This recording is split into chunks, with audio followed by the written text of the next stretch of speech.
დამაბრალეს 500 ტონა ტროტილის შემოტანა და საქართველოს აფეთქება ამერიკელებთან ერთად. ეს ხო კომიკურად მიგაჩნიათ თქვენ? მართლა სასაცილოა ეხლა, ხო? მიწისძვრებს რომ აწყობ და ბოროტი ადამიანი ვარ. მაგრამ თქვენ ხომ არც ამას რა უძღოდა წინ? ეს იყო ამერიკული პროექტი, ამერიკელები, რომლებიც გარკვეული ინვესტიციის გაკეთებას აკეთებდნენ, ფიქრობდნენ საქართველოში. დაბლოკეს. მესიჯებს მიგზავნიდნენ ხო აი ეს ქალი. ამ ქალმა ყველაფერიც ის ახლა ცოტა ღიმილითაც ვიტყვინო რაღაცა. საშინელებები იყო. ალბათ იცით მზე ამაღლობელის ამბავი, რომელიც ასევე ქალია, ასევე ციხეშია ეხა უკვე და მზეამ გადამაწყვეტინა წას. მისი ჯანმრთელობის მდგომარეობაც უფრო და უფრო გვაშფოთებს, იმიტომ რომ იცით რომ შიმშილობს, ხო, აი მასზე თუ შეგიძლიათ რაიმე თქვათ.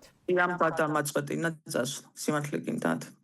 ძალიან წუხარ და აი ჩემთვის არის აი ძიმე, იმიტომ რომ ის როგორც ქალი ისჯება.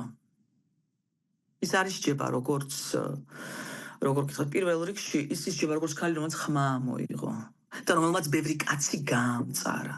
იმიტომ რომ შესაძ კაცებს ამწარებ აი ამ არაკაცებს ამ ქვეყანაში, ხო? აი ქალზე უფრო მეტი რეაქცია აქვთ. აი ის არის სჯება როგორც ჟურნალისტი? როგორ არა ისჯება ხეს, მაგრამ პირველ რიგში როგორც ქალს სჯიან სამაგალითოდ. იმიტომ ქალებს ეშინიათ ამ არაკაცებს.